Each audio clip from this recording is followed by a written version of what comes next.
ទួនហ្វាពីសាលារៀនភាសាចិនអាយុកាលជាង112ឆ្នាំទៅជាសាកលវិទ្យាល័យក្នុងបេសកកម្មអភិវឌ្ឍយុវជនកម្ពុជាដោយមានប្រវត្តិយូរអង្វែងជាង1សតវត្សរ៍ចាប់តាំងពីឆ្នាំ1914ទួនហ្វាគឺជានាមដែលប្រជាជនកម្ពុជាភាគច្រើនស្គាល់ថាជាគ្រឹះស្ថានអប់រំភាសាចិនដ៏ល្បីល្បាញមួយនៅកម្ពុជាបន្តលើកេរ្តិ៍ឈ្មោះនិងបេសកកម្មអប់រំដ៏រឹងមាំនេះទួនហ្វាបានអភិវឌ្ឍខ្លួនទៅកាន់ដំណាក់កាលថ្មីតាមរយៈការបង្កើតសាកលវិទ្យាល័យទួនហ្វាក្រោមការផ្ដួចផ្ដើមរបស់សមាគមនិកាយចិនទីជាវនៅកម្ពុជាដើម្បីពង្រីកឱកាសអប់រំថ្នាក់ឧត្តមសិក្សានិងចូលរួមអភិវឌ្ឍធនធានមនុស្សសម្រាប់សង្គមកម្ពុជាក្នុងគោលបំណងគាំទ្រទិសដៅអភិវឌ្ឍធនធានមនុស្សរបស់រដ្ឋាភិបាលកម្ពុជានិងជួយយុវជនក្នុងការរៀបចំអនាគតសិក្សានិងអាជីពរបស់ខ្លួនសាកលវិទ្យាល័យទួនហ្វាថ្មីៗនេះបានបញ្ចប់ដោយជោគជ័យនៅដំណាក់កាលទី1នៃកម្មវិធីតម្រង់ទិសអំពីការជ្រើសរើសជំនាញនិងការសិក្សានៅសាកលវិទ្យាល័យសម្រាប់សិស្សថ្នាក់ទី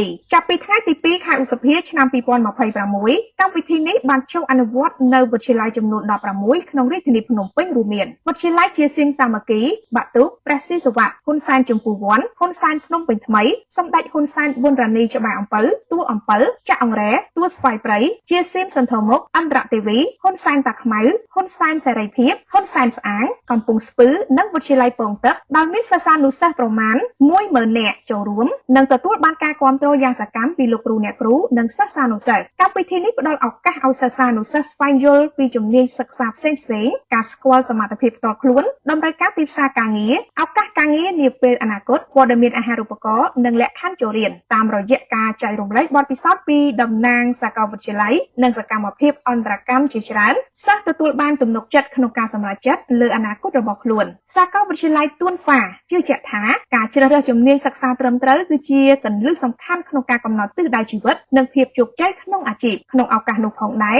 សាកលវិទ្យាល័យទួនហ្វាក៏បានណែនាំអំពីកម្មវិធីសិក្សារបស់ខ្លួនដែលក្រុងនឹងបើកទទួលនិស្សិតចំនួនទី1នៅឆ្នាំសិក្សាឆ្នាំ2026ដោយផ្ដល់ការបណ្ដុះបណ្ដាល11ជំនាញនិងបញ្ចូលកម្មវិធីសិក្សាភាសាចិនរយៈពេល4ឆ្នាំសម្រាប់និស្សិតគ្រប់ជំនាញដើម្បីបង្កើនសមត្ថភាពប្រកួតប្រជែងក្នុងទីផ្សារការងារលើពីនេះសាកលវិទ្យាល័យក៏នឹងផ្ដល់អាហារូបករណ៍ជាង100កន្លែងជូនដល់សិស្សានុសិស្សសម្រាប់ឆ្នាំសិក្សាខាងមុខបរិវេណការឆ្នាំសិក្សាថ្មីនឹងចាប់ផ្ដើមជាផ្លូវការនៅថ្ងៃទី1ខែតុលាឆ្នាំ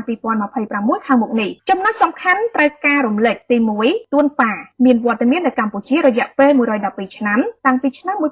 1914ទី2នៅឆ្នាំ2026ទួនហ្វាបានអភិវឌ្ឍខ្លួនក្លាយជាសាកលវិទ្យាល័យទួនហ្វាទី3សាកលវិទ្យាល័យទួនហ្វាបង្កើតឡើងដោយសមាគមនិកាយចិនទីជាវនៅកម្ពុជានេះជាក្តីស្រមៃរបស់ស្ថាបនិកទួនហ្វាក្នុងការប្រែក្លាយជាសាកលវិទ្យាល័យ4សាកលវិទ្យាល័យនឹងបើកបរិវេណការថ្មីនៅថ្ងៃទី1ខែតុលាឆ្នាំ2026